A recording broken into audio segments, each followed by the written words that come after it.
To this day, I still vividly remember the moment that I became interested in anime. It was 2013 and I walked into the living room to find my mom watching the Ghibli film Arrietty. At the time, I didn't know anything about animation studios, but when I recognized the art style as looking similar to Spirited Away's, I couldn't help but want to know more about the movie she was watching. Fast forward a few weeks and I had spent the first month of my summer break watching nearly every Ghibli film that had come out at the time and was suddenly in need of more. I wasn't really ready to dedicate the time to a series, especially since I still wasn't all that interested in anime, so I started searching around for other anime films. And just the year prior, a film by the name of Ookami Kodomo no Ame to Yuki, aka Wolf Children, had been released by a director named Hosoda Mamoru with character designs that reminded me a lot of the Digimon movies. After seeing a lot of praise for his work on them anime reviews, I decided to check it out, and for the first time, I experienced the void for an entirely new medium. Games, films, and books had all made me feel varying degrees of the void growing up, but this was the first time in my young adult life that I had truly felt empty after experiencing a form of entertainment that I enjoyed. The story was beautiful, the characters felt real, the art was breathtaking, but more importantly than possibly most other things in my life, it got me to start playing the piano again, something I hadn't done for almost 5 years. And the funny thing was that I wasn't even playing the music from Wolf Children, I was playing Ghibli music, but it was Wolf Children that made me get back on the keys. Because no matter how lush and magical Hisaishi's soundtracks had been, deep down I know it was composer Takagi Masakatsu's poignant reflective musical representation of a struggling single mother and her not quite human children that led me back to music.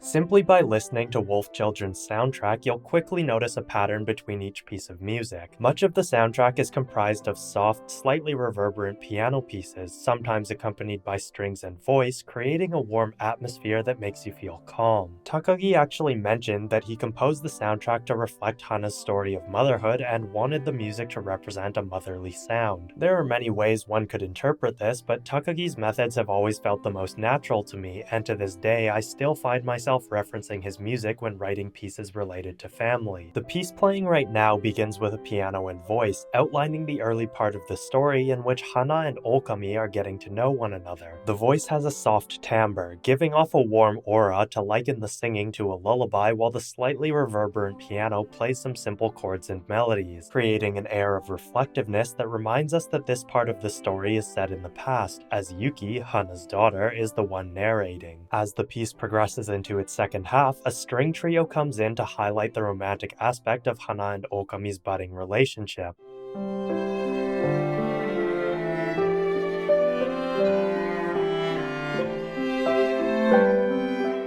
The music itself never develops into any grand melodies or sweeping phrases, rather it remains delicate throughout its runtime, telling us that while there is a romance developing between the two of them, it's still just your everyday sort of relationship growing over time. While the piece is simply beautiful to listen to, it also introduces us to one of the many motifs Takagi makes use of throughout the soundtrack. In this particular case, we're in the key of C major, starting with a soft rise from G to C in the melody, a perfect fourth, followed by a perfect fifth from G to D.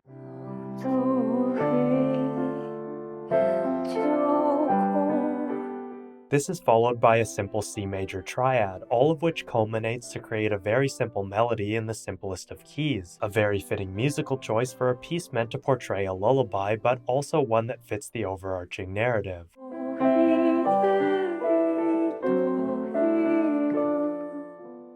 This motif in particular is associated with changes and personal growth, playing in scenes like Hana's pregnancy montage and Sohei's acceptance of Yuki.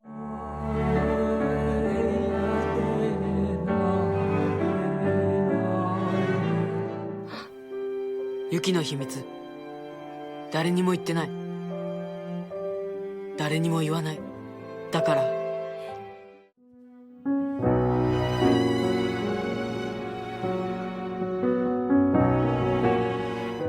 Though Though there are a few orchestral pieces in the soundtrack, when I think of the more intense pieces of music from Wolf Children, this is always the first piece that comes to mind. It's hard to say why, since the piece itself isn't actually all that intense, but compared to the first track we heard, this one has a much richer texture, the piano filling out the low and middle registers while the strings float in and out of the arrangement. This piece plays during the scene when Ookami reveals his true nature to Hana for the first time, nervously transforming into his wolf form under a starry sky. The music isn't timed to any particular cuts or changes on the screen, and thus the atmospheric nature of the fleeting strings and rich piano textures fills in the gaps of Hana's shock, Okami's nerves, and ultimately the love that overcomes all else, resulting in the consummation of their feelings for one another. Where the few pieces leading up to this scene all had a soothing, light feeling to them, this one manages to convey the weight of what both characters feel in this moment without losing the vibes of the rest of the soundtrack.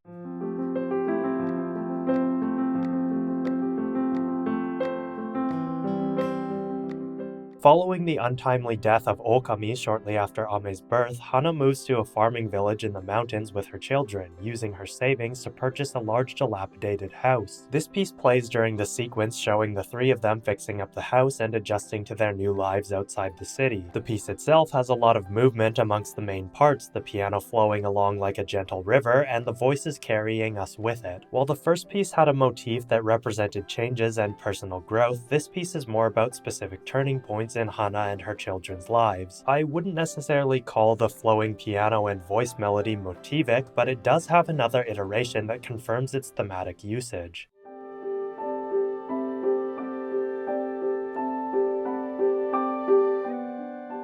It might not be immediately obvious that this is an iteration of Oyoste Aina, but by listening to the two pieces back to back, there is a clear similarity in the rising melody lines that ties them together. Where Oyoste Aina played as Hana, Ame, and Yuki began their new lives in the mountains, Hifumi plays to accompany Ame's awakening as a wolf and Yuki's as a human, beginning after Ame hunts the kingfisher and continuing over Hana teaching Yuki the spell that will keep her from turning into a wolf. The poignancy of this piano and woodwind rendition creates a striking contrast from the original, reflecting the moment where Ame and Yuki begin to realize what they want to be versus a simple change in environment for the family.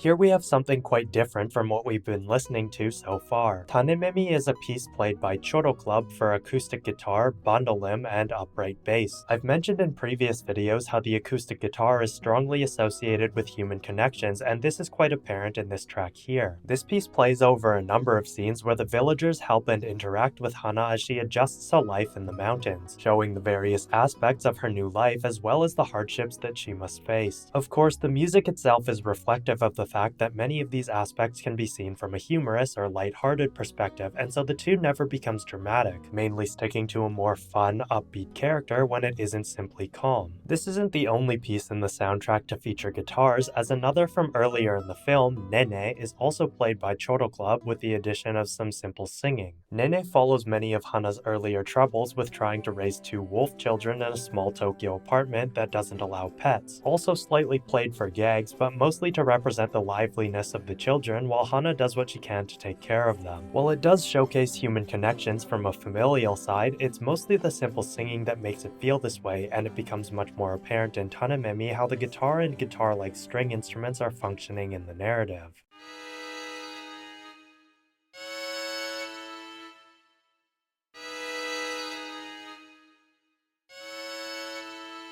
There isn't much to really say about this track from a musical perspective, but in the context of the film it speaks volumes as to how Takagi creates certain atmospheres with sound. While the instruments give off a sort of nasally tone akin to a melodica or harmonica, these are actually all violins playing without any vibrato, possibly close to the bridge to bring out that nasally sound a little bit more. The track begins slowly, shifting between two dissonant chords, the first containing an extremely grating minor ninth moving to a less grating major ninth for the second. second. As it continues along, this back and forth pattern starts getting faster and less rhythmically stable, with each violin falling more and more out of sync with the others. This piece plays when Yuki is trying to avoid Sohei, her anxiety rising as he continues to pursue her. With that description alone, we can understand that the strings are representative of her mental state, becoming more jumbled and out of control while she desperately tries to hold on to some semblance of sanity by repeating the spell Hana taught her as a child. As she gets caught in a dead end and is forced to face Sohei, her patience snaps and she strikes him with a claw, the music also ending with the strings snapping and one final broken harmonic closing it out.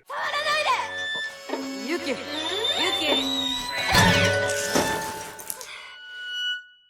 As I always say in regards to music, there are many ways to convey a certain mood or atmosphere, and it's important for the composer to understand not only the situation they are composing a piece for, but also the greater overarching narrative. Takagi could have written something much more complex and fast-paced to achieve a similar effect, possibly even with the piano for some more musical continuity, but the use of the strings in this way makes so much more sense in the grand scheme of the situation. The piano has been a soothing, calming instrument to represent Hana and the children's lives and their love for one another, and while the strings certainly haven't conveyed a mood like this before, they also haven't been as central as the piano. And perhaps most easily understood through sound alone is the idea of a string snapping, often associated with the idea of a mental state breaking down, or as the figurative last straw. Again, musically it isn't all that interesting, but as a narrative piece it's almost unparalleled in the soundtrack.